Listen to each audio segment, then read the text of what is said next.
بسم اللہ الرحمن الرحیم۔ السلام علیکم۔ کیپٹل ٹاک میں خوش آمدید۔ آج سے 6 سال پہلے 27 فروری کا دن تھا جب بھارتی فضائیہ نے پاکستانی حدود کی خلاف ورزی کی، اور اس سے ایک دن پہلے جو ہے وہ لائن آف کنٹرول کو کراس کر کے انہوں نے جو خیبر پختونخوا کا علاقہ ہے جبہ بالا کوٹ کے قریب، وہاں پر انہوں نے بمباری بھی کی تھی، اور اس کے بعد انہوں نے دوبارہ پاکستانی حدود کی خلاف ورزی کی تو پاکستان ایئر فورس کے جو شاہین ہیں انہوں نے بھارتی طیارے کو مار گرایا، اور ان کا جو پائلٹ تھا ابھینندن اس کو پاکستانی فوج کے جوانوں نے گرفتار بھی کر لیا۔ تو آج اس 27 فروری کے 6 سال پورے ہو رہے ہیں جس کو آپریشن سوئفٹ ریٹارڈ بھی کہا گیا تھا، اور آج ہی اسلام آباد میں وفاقی کابینہ میں توسیع ہوئی ہے، اور نئے فیڈرل منسٹرز اور وزرائے مملکت نے حلف بھی اٹھایا، اور آج ہی اسلام آباد میں جو اپوزیشن جماعتیں ہیں انہوں نے ایک اجلاس کیا جس کا دوسرا دن تھا، اور انہوں نے کچھ قراردادیں منظور کی ہیں، ایک اعلامیہ جاری کیا ہے۔ تو اس پر آج ہم گفتگو کریں گے۔ ہمارے ساتھ موجود ہیں جناب ڈاکٹر طارق فضل چودھری صاحب، جو کہ وفاقی وزیر کا حلف اٹھا چکے ہیں۔ ڈاکٹر صاحب، آپ کو بہت بہت شکریہ، آپ کو مبارک بھی ہو کہ آپ فیڈرل منسٹر بن گئے۔ لیکن جیسا کہ میں نے انٹرو میں ذکر کیا ہے، ہندوستانی طیاروں کا جن کو آج کے دن 6 سال پہلے گرایا گیا تھا، تو جب انہوں نے بمباری کی تھی ہندوستانی طیاروں نے 6 سال پہلے، اور دعویٰ کیا تھا جی کہ کوئی ایک دہشت گردوں کا ٹریننگ کیمپ تھا، اور اس ٹریننگ کیمپ میں بمباری کر کے اور بہت سے دہشت گرد ہلاک کر دیے گئے ہیں، تو جب میں خود پہاڑ چڑھ کر اس جگہ پر پہنچا تو وہاں پر میں نے کیا دیکھا، ایک لاش وہاں پہ پڑی ہوئی تھی، لیکن لاش کس کی تھی شاید آپ کو یاد ہو، لیکن ذرا دوبارہ یاد کروا رہا ہوں۔ جبہ کے پہاڑی علاقے میں اس مقام تک پہنچنا کافی مشکل تھا جہاں پر کہ بھارتی ایئر فورس کی طرف سے بمباری کی گئی۔ ہم جبہ کا جو نیچے ایک شہری علاقہ ہے یہاں سے پہاڑی علاقے میں داخل ہوئے، اور پھر پیدل ہم مشکل راستوں سے چلتے ہوئے اس جگہ پر پہنچے جہاں پر کہ بھارتی ایئر فورس نے اپنے بم گرائے تھے۔ اس بمباری سے جو گڑھا پڑا ہے، یہ آپ کو یہ گڑھا نظر آ رہا ہے، یہاں پہ 2-3 جگہ پہ انہوں نے جو بمباری کی اس سے گڑھے پڑے ہیں، کچھ اس میں جو درخت ہیں وہ تباہ و برباد ہوئے ہیں، اور اس کے علاوہ یہ جو کچھ مکانات ہیں اس طرف، وہ اوپر آپ کو ایک مکان نظر آ رہے ہیں، ان مکانات میں کچھ دراڑیں پیدا ہوئی ہیں، ایک آدمی جو ہے وہ یہاں پہ زخمی ہوا ہے۔ یہ جبہ کے مقام پہ ہمیں یہ ایک مرا ہوا کوا نظر آیا ہے، اور ہمیں نوران شاہ صاحب نے یہ بتایا ہے کہ یہ جو ہندوستان کا اٹیک تھا، اس اٹیک میں جو واحد کیجویلٹی ہے، اگر کوئی موت واقعہ ہوئی ہے تو وہ اس کوے کی موت واقعہ ہوئی ہے، اور اس مظلوم کوے کی لاش آپ کو یہاں پہ جبہ کے مقام پہ نظر آ رہی ہے۔ اس کوے کی قاتل انڈین ایئر فورس ہے، اور اس کے بعد جو امبیرسمنٹ ہوئی انڈین ایئر فورس کو اور انڈین حکومت کو، اس کو کور کرنے کے لیے انہوں نے پروپیگنڈا کیا کہ جس پاک فوج کے جوان نائک عثمان نے ابھینندن کو گرفتار کیا تھا اور کالر سے پکڑا تھا اس کو، وہ مارا گیا ہے۔ لیکن دوبارہ ہمیں جو نائک عثمان ہیں وہ بھی مل گئے، اور جس ڈاکٹر نے ابھینندن کا طبی معائنہ کیا تھا وہ بھی ہمیں مل گئے، اور ان کے ساتھ ہماری کیا گفتگو ہوئی تھی ذرا سنیے۔ اللہ تعالیٰ آپ کو سلامت رکھے۔ یہ انڈین میڈیا کیوں کہہ رہا ہے کہ یہ ہم نے عثمان صاحب کو شہید کر دیا؟ بس یہ ان کا جھوٹ ہے، جس طرح وہ پہلے بھی اپنی افواہیں پھیلاتے رہتے ہیں یا کوئی اس طرح کی ان کی نیوز آتی رہتی ہیں۔ وجہ کیا ہے؟ کیوں وہ آپ کے بارے میں کیوں یہ پروپیگنڈا کر رہے ہیں؟ وہ زیادہ یہی ہے کہ میں نے اس پائلٹ ابھینندن کو کالر سے پکڑا ہوا ہے، تو اس لیے بار بار ان کے کافی سارے چینل ہیں۔ یہاں سے پکڑا تھا آپ نے کالر سے؟ یہاں سے پکڑا تھا، اسی جگہ سے، یہاں سے، اس جگہ سے، یہ جو جگہ یہاں سے لے گئے۔ اچھا، تو آپ نے اس کو کالر سے پکڑا ہے، تو وہ آپ کی کیونکہ تصویر نظر آ رہی ہے اس میں، ٹھیک ہے؟ جی بالکل تصویر نظر آ رہی ہے، اور وہ صوبیدار احمد خان صاحب ہمارے شہید ہوئے تھے، ان کی تصویر میرے فیس کے ساتھ تھوڑی میچ کر کے تو صوبیدار احمد خان صاحب کس جگہ شہید ہوئے تھے؟ وہ نکیال والی سائڈ پہ۔ اچھا، وہ نکیال والی سائڈ پہ شہید ہوئے تھے۔ انڈین میڈیا اگر دیکھ رہا ہے تو وہ دیکھ لے کہ عثمان پاکستان آرمی کا جوان، آپ کا رینک کیا ہے؟ جی نائک رینک ہے، نائک عثمان۔ نائک عثمان زندہ ہے، سلامت ہے؟ زندہ ہوں، آپ کے سامنے دیکھ لیں۔ اور یہیں سے آپ نے ابھینندن کو کالر سے پکڑا؟ یہاں سے ہی کالر سے پکڑ کے لے گئے تھے یہاں سے۔ تو ویسے کالر سے کیوں پکڑا تھا اس کو؟ بس ویسے ہی وہ قابو کیا تھا کالر سے، دشمن ہے ابھی، اس طرح تو نہیں نا ہم اس کو بالکل وہ کر سکتے۔ وہ کافی ڈرا ہوا سہما تھا، وہ کوئی بات چیت نہیں کر رہا تھا؟ شروع میں وہ بات چیت نہیں کر رہے تھے، لیکن تھوڑی دیر کے بعد وہ کچھ بولنے شروع ہو گئے، جس میں انہوں نے بتایا اپنا کہ میں ونگ کمانڈر ابھینندن ہوں، اور اپنی مسز کا بتایا انہوں نے کہ وہ ریٹائرڈ ایئر فورس میں تھیں. اور رستے میں بس انہوں نے ایک بات مجھ سے جو مجھے زیادہ یاد ہے، انہوں نے مجھے کہا کہ doctor you will be famous. تو میں نے آئی سیڈ ٹو ہم کہ Abhinandan you will be more famous. So he replied to me that no doctor, there is a difference in becoming prisoner of war and you don't know the disgrace to get caught in the hands of enemy.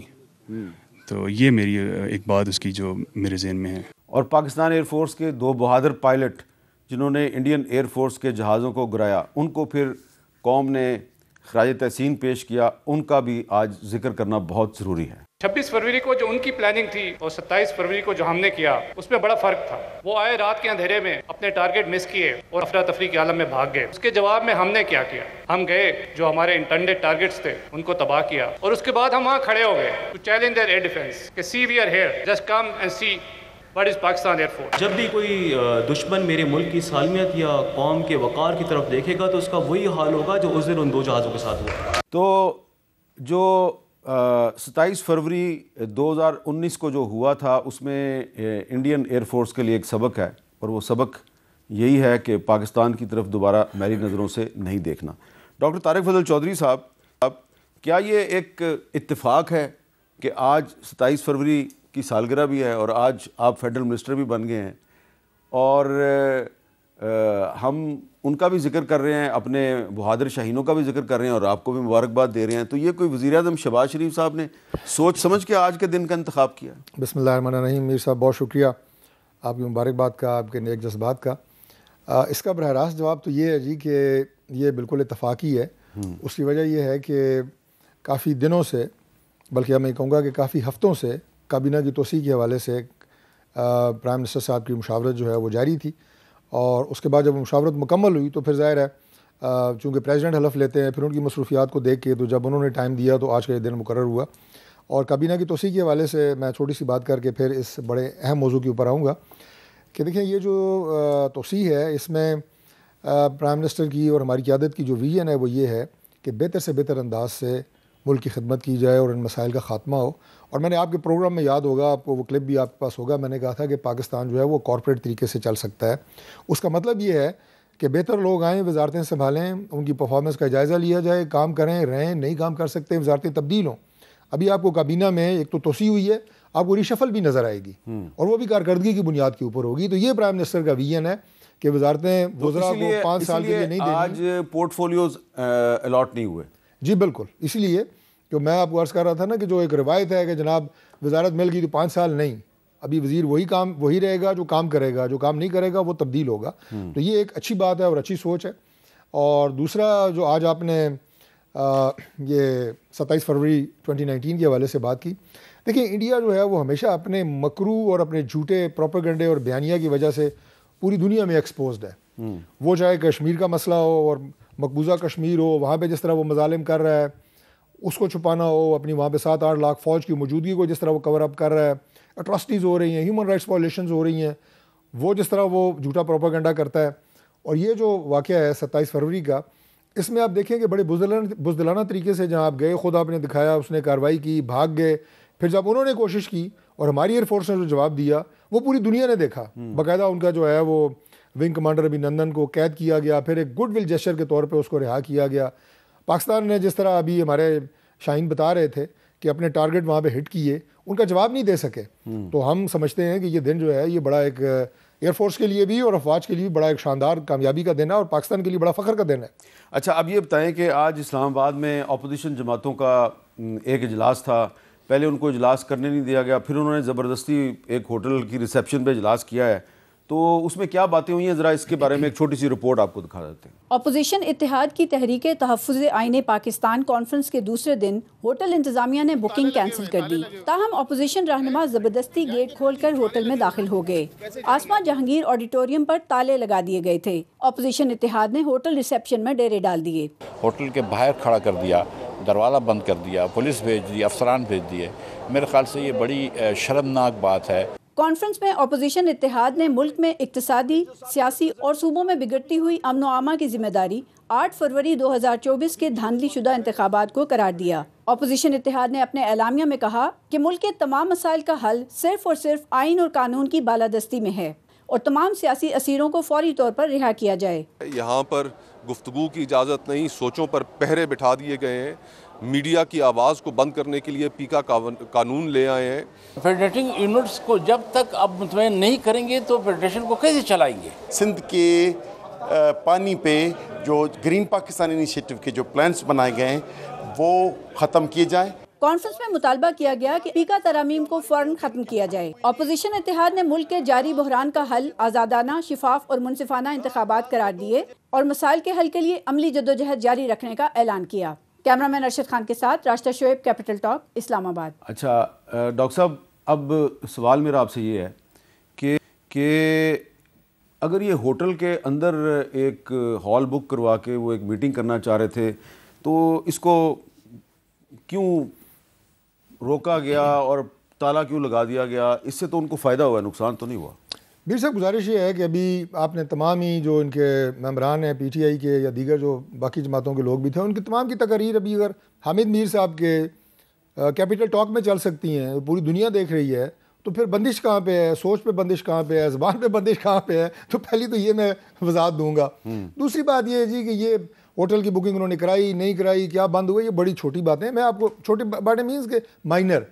دیکھیں بات یہ ہے کہ ہم انہیں جو forum دے رہے ہیں وہ پارلیمنٹ کا فورم ہے، روز تقریریں کرتے ہیں، بھائی وہاں پہ آپ آئیں جہاں پہ آپ کی بات پوری دنیا سنتی ہے، وہاں پہ آپ آتے ہیں، کاغذ پھاڑتے ہیں، گڑیاں بناتے ہیں جناب، اور میں اڑا نہیں سکتا ورنہ وہ بس یہ اور یہ، تو یہ کوئی طریقہ ہے؟ آپ ہوٹلوں کی لابیوں میں ریسپشن پہ جا کے سارے جو ڈرامے آپ کر رہے ہیں، بھائی آپ کے پاس پارلیمنٹ موجود ہے، پرائم منسٹر آپ کو کہہ رہے ہیں ہاؤس کمیٹی بنائیں، بیٹھ کے بات کریں، ایک کمیٹی آلریڈی موجود ہے، مذاکراتی ٹیم موجود ہے۔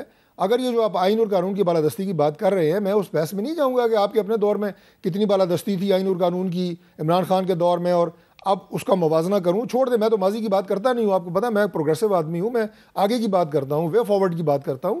آئیں بیٹھیں، وے فارورڈ یہی ہے، آپ ایک لابی دوسری لابی، آپ 5 سال لابیاں کھیلتے رہیں، ہم اپنا کام کریں گے جس کے لیے ہم ڈٹرمنڈ ہیں، جس کے لیے ہم لگے ہوئے ہیں انشاءاللہ۔ اچھا، وہاں پہ یہ جو خیبر پختونخوا، بلوچستان اور سندھ کی کچھ جماعتوں کے لوگ جو انہوں نے مطالبہ کیا ہے کہ جو پانی کی تقسیم کا 1991 کا فارمولہ ہے اس پر عمل درآمد کیا جائے اور نیا NFC ایوارڈ بھی بنایا جائے، تو اب تو آپ فیڈرل کیبنٹ کے ممبر بن گئے ہیں، تو اس پہ بات کریں گے آپ؟ سر میں انہیں دعوت دیتا ہوں کہ آپ آئیں، ہمارے ہر ممبر کابینہ کا بھی آپ کے لیے حاضر ہے، ہمارے پرائم منسٹر صاحب حاضر ہیں، ہمارا ہر وہ فورم حاضر ہے جس کے اوپر بات چیت ہو سکتی ہے، آئیں مجھے بتائیں، میں پرائم منسٹر صاحب آپ کی آواز پہنچاؤں گا۔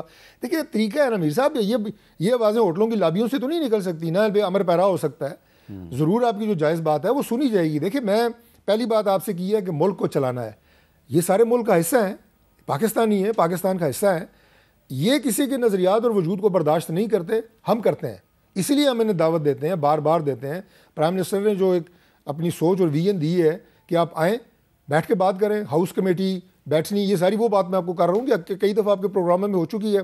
ہماری سوچ یہ ہے، کیونکہ مذاکرات کو ہم سیاست سمجھتے ہیں اور سیاست سے ہی ملک نے آگے بڑھنا ہے، لیکن یہ اگر سنجیدہ ہے تو پھر بات چیت کے لیے ہم آج بھی تیار ہیں، لے آئیں اپنے مطالبات۔ اچھا ڈاکٹر صاحب، آپ ایک پرانے پولیٹیکل ورکر ہیں، تو پہلے یہ ایک تاثر تھا، خیال تھا کہ جی شاید JUIF جو ہے وہ ان کے اس اجلاس میں نہیں جائے گی، تو آج نہ صرف مولانا عبدالغفور حیدری صاحب یہاں پر نظر آ رہے تھے بلکہ جماعت اسلامی کے سینئر رہنما لیاقت بلوچ صاحب وہ بھی وہاں پر موجود تھے، تو JUIF کا اور جماعت اسلامی کا اس اجلاس میں شرکت کرنا یہ آپ کے لیے کوئی خطرے کی گھنٹی نہیں ہے؟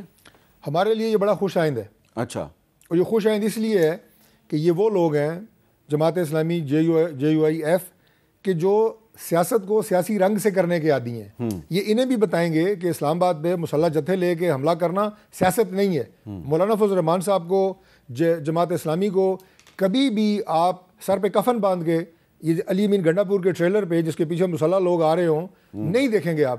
جماعت اسلامی نے ابھی کتنے دن دھرنا دیا پنڈی پہ، میں اس مذاکراتی ٹیم کا حصہ تھا گورنمنٹ کی طرف سے، انتہائی نفاست کے ساتھ ان سے مذاکرات ہوئے، متعدد ادوار ہوئے مذاکرات کے، اور اس کے بعد جو ہے وہ ہمارا مشترکہ اعلامیہ اور ایگریمنٹ سائن ہوا اور وہ پرامن طریقے سے تو آپ کو اس میں منتشر ہو گئے. آپ کو یہ اپوزیشن پارٹیوں کا اکٹھا ہونا، آپ کو اس میں کوئی حکومت کے لیے خطرہ نظر نہیں آ رہا؟ خطرہ بالکل بھی نہیں ہے میر صاحب، لیکن میں سمجھتا ہوں کہ شاید اس سے یہ کوئی ڈھنگ کی بات کریں، شاید یہ کوئی عقل اور فہم کی بات کریں، کوئی معاملہ آگے بڑھائیں سیاسی انداز سے، تو ہم اس کے لیے تیار ہیں. بڑے کھلے دل اور کھلے ذہن کے ساتھ حکومت یہ بات کر رہی ہے. نہیں، لیکن وہ تو مطالبہ ان کے جو اعلامیے میں آیا ہے وہ یہ ہے جی کہ پاکستان کے مسائل کا حل فوری طور پہ نئے انتخابات ہیں اور نئے چیف الیکشن کمشنر کی تقرری بڑی ضروری ہے. سر آئیں بیٹھیں، اس میں بھی بیٹھیں، بتائیں کہ انتخابات کا فوری حل، فوری انعقاد کس وجہ سے آپ چاہتے ہیں. آئیں بتائیں نا کہ وجوہات کیا ہیں. ہم آپ کو بتائیں گے کہ اس سے پہلے ماضی میں کس طرح ہوتی رہی ہیں چیزیں، آج کیا چیزیں، آگے کیسے بڑھ سکتے ہیں. دیکھیں جو مرضی ہو میر صاحب، مقصد ایک ہے اور وہ ہے ملک نے آگے بڑھنا ہے. آپ کی ہر بات سنی جائے گی، آ کے بیٹھ کے ہم بات کریں گے آپ سے. لیکن دیکھیں آپ کہیں گے بار بار یہ کی بات کر رہے ہیں، لیکن اس کے علاوہ کوئی راستہ نہیں ہے. اور ابھی انہوں نے جو مذاکرات کی بات کی، ہم جناب 31 تاریخ کو یہ کریں گے، 31 تاریخ تک ہماری ڈیڈ لائن ہے، دھمکیاں دیں 31 سے جناب ہفتہ پہلے ہی نہیں جی ہم تو مذاکرات کا بائیک آؤٹ کرتے ہیں. ان کے رویے جو ہیں وہ غیر سنجیدہ ہیں، غیر سیاسی ہیں. اور سب سے بڑی بات یہ ہے کہ عمران خان صاحب کے پاس ان کے مختلف لوگ مختلف باتیں لے کے جاتے ہیں. میں اندر کی بات آپ کو بتا رہا ہوں، گروپ بندی ان میں بڑھ چکی ہے اور وہ اب زبان زد عام ہے، وہ کوئی ڈھکی چھپی بات نہیں ہے. ان کی پارٹی کے اندر کئی اب گروپنگ ہے، فرقے بنے ہوئے ہیں آپ کہہ سکتے ہیں. تو یہ ٹوٹ پھوٹ کا شکار ہے. اچھا، اب آخر میں یہ بتائیں کہ یہ جو کیبنٹ میں توسیع ہوئی ہے، تو اب آپ کے جو کیبنٹ ممبرز کی تعداد ہے، تمام فیڈرل منسٹرز اور منسٹر آف اسٹیٹس، ایڈوائزرز ملو کے 50 سے اوپر چلے گئے ہیں. تو یہ بہت بڑی کیبنٹ نہیں ہوگی؟ دیکھیں سر، کیبنٹ اگر پرفارم کرے، جو کہ کرے گی انشاءاللہ، تو یہ کوئی بڑی تعداد نہیں ہے. جب فیز 1 میں ہمارے جو وزراء بنے تھے، کیبنٹ بنی تھی، اس وقت بھی پرائم منسٹر شہباز شریف صاحب کا یہ ویژن تھا کہ مختصر کیبنٹ ہوگی، لیکن ہمارے بہت سارے وزراء کے پاس ڈیول چارج تھا، دو وزارتیں تھیں. تو آپ مجھے یہ بتائیں کہ ہمارے جیسے ملک میں جہاں بہت سارے مسائل سے ہم گزر رہے ہیں، ایک وزیر 2 وزارتیں نہیں سنبھال سکتا. اب ایک وزیر کو ایک وزارت دی جائے گی، وہ ٹارگٹ دیے جائیں گے، بھائی اپنی پرفارمنس دکھاؤ، جو کام کرے گا اگین آئی سے وہ رکے گا، جو نہیں کرے گا وہ گھر جائے گا.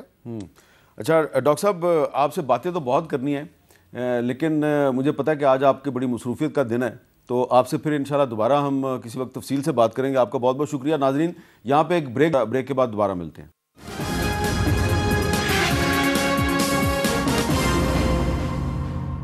کیپٹل ٹاک میں دوبارہ خوش آمدید. اور اب ہمارے ساتھ موجود ہیں پاکستان تحریک انصاف کے سیکرٹری جنرل جناب سلمان اکرم راجہ صاحب. راجہ صاحب، بہت بہت شکریہ، آپ نے ہمیں وقت دیا. آج جو آپ کی طرف سے ایک اسلام آباد میں اجلاس بلایا گیا تھا تو وہاں پر آپ کو کافی مشکل ہوئی اجلاس منعقد کرنے میں، اور تالا لگا دیا گیا تھا ہوٹل کو. تو میں نے آپ سے پوچھنا یہ تھا کہ تازہ اپڈیٹ کیا ہے اس معاملے میں، کیونکہ ہمیں بتایا گیا کہ جو ہوٹل کی انتظامیہ ہے اس نے آپ کے خلاف کوئی درخواست دے دی ہے، کوئی FIR بھی درج ہو گئی ہے. کوئی تفصیل بتائیں گے آپ ہمیں؟ دیکھیے، سننے میں تو آیا ہے، بہرحال ہم نے ایک اجلاس کہہ لیجئے یا ایک پریس کانفرنس کہہ لیجئے، وہ تو منعقد کی ہوٹل کی لابی میں. اس کے دوران تو کسی نے کوئی مداخلت نہیں کی. باہر تاہم پولیس کھڑی رہی. جو آسما جہانگیر آڈیٹوریم ہے اس کو بند کر دیا گیا، ہمیں اس تک رسائی نہیں دی گئی. یہ انتہائی بدقسمتی کی بات تھی کہ آسما جہانگیر کے نام سے منسوب ایک آڈیٹوریم کو ان لوگوں نے بند کیا جو آسما جہانگیر کا نام لیتے ہیں، آسما جہانگیر گروپ بھی کہلاتے ہیں. یہ سپریم کورٹ کے زیر انتظام ایک عمارت ہے، سپریم کورٹ بار ایسوسی ایشن کے زیر انتظام. اور آج کل سپریم کورٹ بار ایسوسی ایشن آسما جہانگیر نامی جو گروپ ہے اس کے انتظام میں ہے. بہرحال ہم نے گفتگو کی وہاں، ہم لابی میں بیٹھ کر، ہم نے جو میڈیا کے دوست تھے کے لیے آئے تھے، تو وہاں ہم سب نے بات کی. آئندہ کے لیے ایک آپ کہہ لیجئے پیغام جو ہے قوم کو دیا، ایک دوسرے کے ساتھ عہد کیے، اور انشاءاللہ اب ہم آگے بڑھیں گے. اچھا، یہ بتائیں کہ جو آپ نے اعلامیہ جاری کیا، جو ڈیکلیریشن ہے اس کانفرنس کا، تو اس کانفرنس میں بہت بڑے بڑے اہداف جو ہیں ان کو متعین کیا گیا ہے، خاص طور پہ فوری طور پہ نئے انتخابات کا انعقاد. آپ کو لگتا ہے کہ یہ ساری پارٹیاں جن کو کہ آپ ساتھ لے کے چل رہے ہیں، یہ نئے انتخابات کے انعقاد کے مسئلے پہ یہ آپ کے ساتھ چلیں گی اور آپ یہ ٹارگٹ اچیو کر پائیں گے؟ جی میرا خیال ہے کہ یہ اب قوم کا فیصلہ ہے کہ جو 8 فروری 2024 کو ہوا وہ قبول نہیں ہے. اس طرح یہ ریاست نہیں چل سکتی. ایک مصنوعی نظام کے تحت، ایک دھوکے اور دھونس کے نظام کے تحت، اغواکاری کے تحت مرتب کیے نظام کے تحت. تو آج جو جماعتیں وہاں موجود تھیں پاکستان کے طول و عرض سے، ہر صوبے سے، ہر خطے سے موجود تھیں، سب کو یہ علم ہے کہ یہ ملک اس وقت کس طرح چل رہا ہے. اور اس حوالے سے بالکل مجھے یہ نظر آیا، یہ یو آئی کے جو دوست موجود تھے، اگرچہ انہوں نے کہا کہ ہم بطور مندوب یہاں ہیں، لیکن جو گفتگو انہوں نے کی، مجھے کوئی اس حوالے سے اب شبہ نہیں ہے کہ وہ ایک قومی جمہوری تحریک کا حصہ بنیں گے. اچھا، مولانا عبدالغفور حیدری صاحب کی جو تقریر تھی وہ غیر متوقع طور پہ یہ کہا جا سکتا ہے کہ کافی سخت تقریر تھی. تو لگتا یہ ہے کہ ان کی سوچ میں اور آپ کی سوچ میں کوئی زیادہ فرق نہیں ہے، لیکن آپ کو کچھ سمجھ آئی ہے کہ ابھی تک JUIF جو ہے وہ کھل کر آپ کی پارٹی کے ساتھ مل کر کوئی عملی جدوجہد کرنے کے لیے تیار نظر نہیں آتی؟ اس کی کیا وجہ ہے؟ نہیں دیکھیں، یہ گفتگو شروع ہوئی ہے نا اس حوالے سے، اور آج کی تقریر تو انتہائی حوصلہ افزا ہے مولانا غفور حیدری صاحب کی. ماضی میں رہے ہیں کچھ معاملات، ان کا ذکر دیگر دوستوں نے کیا، لیکن میں سمجھتا ہوں ماضی، جیسا کہ میں نے عرض کیا کہ ماضی میں غلطیاں سب نے کی ہیں، ہمیں ایک دوسرے پہ انگلیاں اٹھانے کی ضرورت نہیں ہے. آئندہ کے لیے اب ہم نے ایک تہیہ کرنا ہے، ایک دوسرے سے وعدہ کرنا ہے کہ کوئی بھی اقتدار کی کرسی کی خاطر کسی کی گود میں نہیں بیٹھے گا، اسٹیبلشمنٹ کی گود میں نہیں بیٹھے گا، انگلی نہیں پکڑے گا. اب ہم عوام کی سیاست کریں گے، جمہور کی سیاست کریں گے. تو یہ بات آج بہت وضاحت سے ہوئی، اور جس رقت آمیز میں سمجھتا ہوں لہجے میں گفتگو ہوئی آج. ماضی کی غلطیاں بالکل اپنی جگہ ہیں، لیکن آئندہ میں سمجھتا ہوں اب کوئی گنجائش نہیں ہے کہ ہم پھر وہی روش اپنائیں. سلمان اکرم رائی صاحب، آپ نے بار بار ذکر کیا تھا مارنگ بلوچ صاحبہ کا، منظور پشتین صاحب کا، کہ ان کو بھی دعوت دی گئی ہے، اور شاید آج جو حکومت کی طرف سے بہت زیادہ سختی کی گئی، تالے لگا دیے گئے اور کوشش کی گئی کہ آپ اجلاس ہی منعقد نہ کر سکیں، اس کی وجہ یہی تھی کہ مارنگ بلوچ اور منظور پشتین صاحب کا ذکر کیا گیا تھا، لیکن وہ دونوں تو آج آئے ہی نہیں. آپ کو پتہ چلا ہے کہ وہ کیوں نہیں آئے؟ نہیں دیکھیں، میں کہا کہ ان کو دعوت دی گئی ہے، میں نے کہا تھا ہم ان کو دعوت دیں گے، ان تک ہم جائیں گے، پہنچیں گے، ان کو کہیں گے کہ ہمارے ساتھ بیٹھو، اکٹھے ہم بیٹھ کر بات کریں گے. تو اس لیے یہ میرا نہیں خیال وجہ تھی، کیونکہ ظاہر ہے انتظامیہ کو اور اداروں کو پتہ ہوتا ہے کہ کون چلا ہے اپنے گھر سے، کوئٹہ سے کون نکلا ہے، یا خیبر پختونخوا کے کسی علاقے سے کون اسلام آباد کی جانب گامزن ہے. وہ دونوں نہیں آ رہے تھے، اور یہ علم تھا انتظامیہ کو. انہوں نے جو کچھ کیا ہے وہ پاکستانی قوم کو خوفزدہ کرنے کے لیے کیا ہے. ان کا مقصد صرف یہ تھا کہ ایک اعلان کیا جائے کہ اس ملک میں گفتگو کرنا منع ہے، اس ملک میں صرف چاپلوسی ہو سکتی ہے، اس ملک میں صرف آپ ستائش کر سکتے ہیں، سر جھکا کے آپ بات کر سکتے ہیں، سر اٹھا کے نہیں کر سکتے. یہ پیغام دینا مطلوب تھا پاکستانی قوم کو. لیکن میں سمجھتا ہوں یہ منصوبہ بری طرح ناکام ہوا.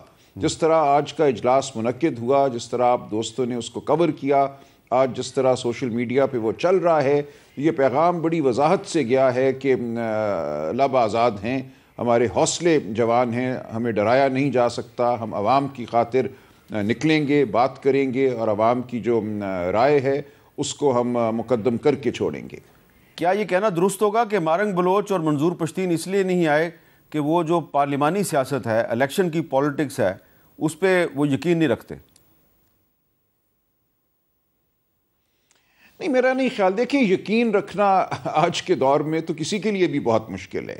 ہمیں یہ کہا جا رہا ہے کہ جو کچھ 8 فروری 2024 کو ہوا، اگلا جو بھی الیکشن ہوگا وہ 2029 میں ہو یا 25 میں ہو یا 26 میں ہو، وہ ایسے ہی ہوگا. دس از دا نیو نارمل. کہ ہم اب اس دفعہ تو فارم 45 پہلے سے تیار کر کے رکھیں گے. اس بار تو ہمیں رات بدلنا پڑا معاملات کو، تو اگلی دفعہ تو آپ بھول جائیے کہ کوئی آپ کو کٹے ہوئے فارم 45 ملیں گے یا کوئی فرق ہوگا 45 اور 46 کے درمیان. یہ سب کچھ پہلے سے مرتب کر لیا جائے گا. تو اگر یہ ہے پاکستان میں الیکٹورل پالیٹکس یا آئندہ کے انتخابات کا نقشہ، تو پھر تو کسی کو بھی انتخابات میں حصہ نہیں لینا چاہیے. تو ہم بالکل یہ جد و جہد کریں گے کہ انتخابات کے حوالے سے شفافیت ہو اور گارنٹی ہو، اور جو ان انتخابات میں دخل دینے کا ارادہ رکھتے ہیں ان کے ارادے ناکام ہوں، اور ہم بالکل مائل کریں گے تمام قوتوں کو کہ وہ انتخابی سیاست کا حصہ بنیں۔ یہ میں نے آج اپنی گزارشات میں بھی کہا کہ ہم ہر ایک کو چاہتے ہیں کہ وہ قومی دھارے کا حصہ بنیں۔ جو لوگ مایوس ہیں، جو لوگ غصے میں ہیں، وہ بہرحال پاکستانی ہیں، ان کے غصے کو، ان کے غم کو ہم نے سمجھنا ہے اور ان کو قومی دھارے میں لانا ہے۔ اچھا سلمان صاحب، کچھ میں نے مزید آپ سے سوالات کرنے ہیں، ایک وقفے کے بعد میں آپ سے کچھ مزید سوالات کروں گا۔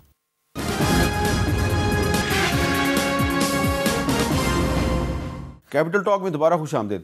ہم بات کریں جی سلمان اکرم راجہ صاحب سے۔ رائے صاحب ذرا یہ بتائیں کہ بہت عرصے کے بعد ہم نے دیکھا کہ سندھی قوم پرست، بلوچستان کے قوم پرست اور خیبر پختونخوا کی اہم پولیٹیکل پارٹیز، یہ ساری پارٹیز جو ہیں یہ آج آپ کے اجلاس میں نظر آ رہی تھیں۔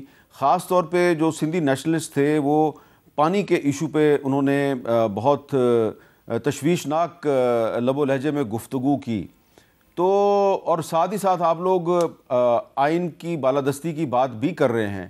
کیا آپ کو بطور ایک قانون دان کے یہ لگتا ہے کہ پاکستان کا جو اس وقت 1973 کا آئین ہے، اس آئین میں اتنی گنجائش موجود ہے کہ سندھی قوم پرست اور خیبر پختونخوا کے لوگ اور بلوچستان کے لوگ جو ہیں وہ جو شکوہ شکایت کر رہے ہیں، ظاہری بات ہے ان کا شکوہ شکایت پنجاب سے ہے اور آپ کا تعلق پنجاب سے ہے، تو کوئی آئین میں راستہ موجود ہے کہ 3 صوبے ایک بات کر رہے ہیں اور ایک صوبہ جو ہے وہ دوسری بات کر رہا ہے، کوئی راستہ نکلے گا؟ جی بالکل ہے۔ ہمارا تو موقف ہی یہ ہے کہ آئین پاکستان کو مفلوج کر دیا گیا ہے، اس پہ کام نہیں ہو رہا۔ دیکھیں کاؤنسل آف کامن انٹرسٹس ہے، اس میں بیٹھ کے بات ہونی چاہیے۔ اسی طرح آپ کا واٹر ریکارڈ ہے 1991 کا، اس کے تحت بات ہونی چاہیے۔ لیکن سب سے بڑھ کر یہ ہے کہ آپ کو ایک دوسرے کے جو خدشات ہیں ان کا ادراک بھی ہونا چاہیے اور احساس بھی ہونا چاہیے۔ تو آئین پاکستان کسی صوبے کو یہ حق نہیں دیتا کہ وہ دوسرے صوبے کو خوفزدہ کر دے، ان کو مستقبل کے حوالے سے ایک سسپینس میں رکھے کہ کل کیا ہو جائے گا ان نہروں کی وجہ سے۔ اس قسم کا کوئی بھی جو پروجیکٹ ہے اس میں سمجھتا ہوں تمام صوبوں کا اتفاق رائے ہونا چاہیے، صرف اکثریت بھی کافی نہیں ہے۔ تو یہ بالکل آئینی روایات ہیں جو قائم کی جاتی ہیں، جو پاکستان جیسے وفاقی ملکوں میں ہوتی ہیں۔ اگر آپ ان روایات پر عمل نہیں کریں گے، آپ کہیں گے نہیں یہ میری مرضی ہے، میں پنجاب میں جتنی مرضی نہریں نکال لوں، ان کی وجہ سے اگر پانی زیادہ آ بھی جاتا ہے تو کوئی بات نہیں، دیکھا جائے گا، ایسے نہیں چلتے ملک۔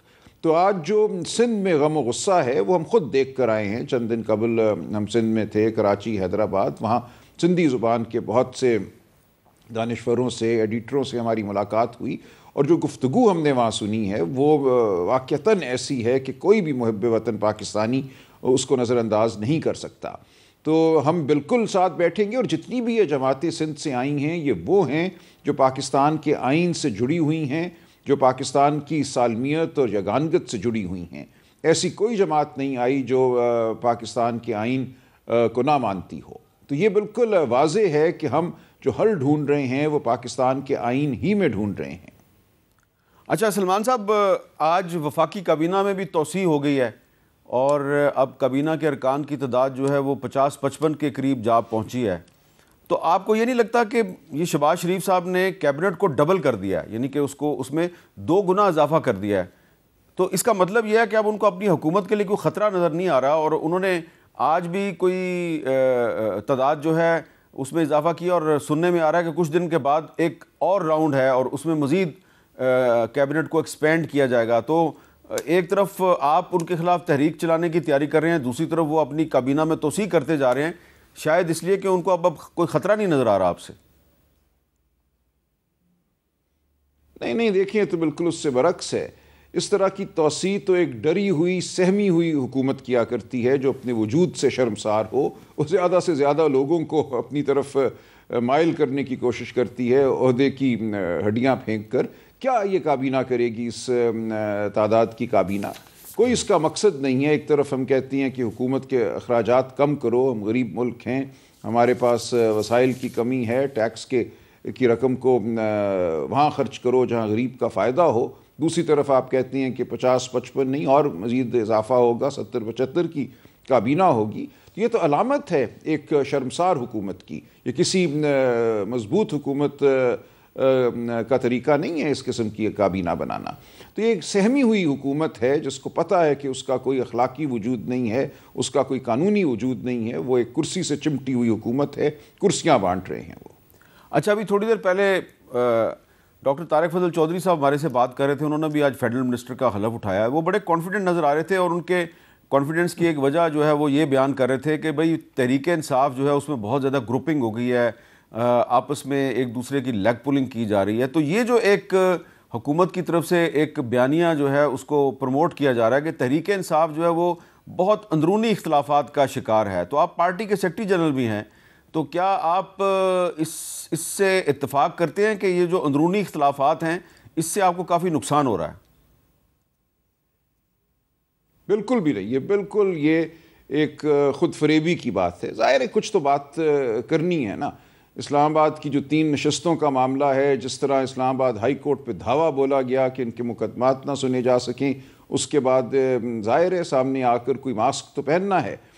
دیکھیں، تحریک انصاف عمران خان کے پیچھے بالکل متحد ہے. 2-4 لوگ ظاہر ہے کوئی بیان دے دیتے ہیں، کسی کو کوئی عہدہ نہ ملے، کوئی نشست نہ ملے تو چند دنوں کی ایک خفگی ہوتی ہے، وہ بیان دیتے ہیں، میڈیا ان کو بڑھاوا دیتا ہے اور بس.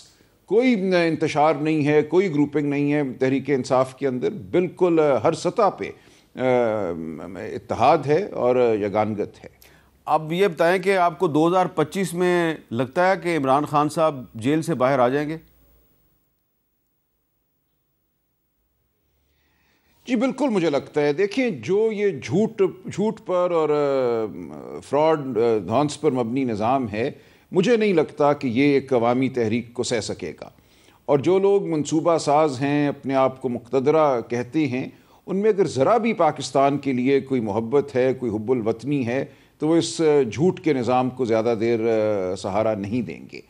اس وقت ایک ہی راستہ ہے کہ ہم سچائی کو اپنائیں، ہم پاکستان کی عوام کی رائے کو سمجھیں. اور یہ ایک بہت بڑی نعمت ہے کہ جمہوریت کے ساتھ پاکستان کی اتنی بڑی تعداد، عوام کی اتنی بڑی تعداد آج کھڑی ہے، منسلک ہے. جو جماعتیں آج موجود تھیں ہمارے اجلاس میں، آپ کہیں بھی الیکشن کرا لیں، میں یقین سے کہتا ہوں کہ 80-85% ووٹ، 90% ووٹ انہی جماعتوں کو ملے گا. تو جب اتنی بڑی تعداد میں ایک کٹ ہو، ایک الائنس ہو، تو اس کی بات کو سننا چاہیے. ہمارے پاس ہر طرح کے لوگ اس الائنس میں موجود ہیں. وہ لوگ جو حکومت میں رہے ہیں، وزیر اعظم رہے ہیں، وزیر خزانہ رہے ہیں، جن پہ عوام کو اعتماد ہے. تو اس سے بہتر کیا ہو سکتا ہے کہ ایک ایسی سیاسی قوت وجود میں آئے جس کو عوام کا واقعتاً اعتماد حاصل ہے، جس کے پاس حکومت چلانے کا تجربہ بھی ہے. تو یہ ایک نعمت ہے جو اس قوم کے سامنے آج پڑی ہوئی ہے. اس کو دھونس کے ذریعے باہر کیا جا رہا ہے، دھونس کے ذریعے ایک مصنوعی حکومت کو چلایا جا رہا ہے. میں سمجھتا ہوں جس دن بھی لوگ بیٹھیں گے، ہوش مندی سے کام لیں گے، ہوش کے ناخن لیں گے، تو یہ نظام ان کو نظر آئے گا کہ اس قابل نہیں ہے کہ اس کو قائم رکھا جائے. تو آپ تھوڑی سی اس کی وضاحت کریں گے کہ یہ جو آج اپوزیشن جماعتوں کا جو ایک اجلاس تھا، اس میں جو پارٹیاں شامل تھیں، تو تحریک انصاف کی کوشش ہوگی کہ اس کو ایک الیکشن الائنس میں تبدیل کیا جائے؟ نہیں، یہ میرا خیال ہے قبل از وقت بات ہے، یہ ضروری نہیں ہے. لیکن اس کو ہم جو تحریک ہوگی بحالی آئین کے لیے، انتخابات کی شفافیت کے لیے، اس میں یقیناً یہ تمام جماعتیں ساتھ چلیں گی. میں سمجھتا ہوں یہ ہوگا. جب الیکشن کا وقت آئے گا تو ہو سکتا ہے اس میں سے کچھ جماعتیں الیکشن میں بھی اتحادیوں کے طور پہ سامنے آئیں یا نہ آئیں، وہ بعد کی بات ہے. لیکن نئے الیکشن کے انعقاد اور پاکستان میں جمہوریت کی بحالی کے لیے یقیناً یہ جماعتیں ساتھ چلیں گی. بہت بہت شکریہ. سلمان اکرم رایا صاحب ہمارے ساتھ بات کر رہے تھے. تو آج جو 27 فروری کے حوالے سے جو کچھ اہم واقعات ہیں، یقیناً ان کی اپنی اپنی جگہ پر اہمیت ہے. جو آپریشن سوئفٹ ریٹارٹ ہے، اس کی ایک اپنی اہمیت ہے.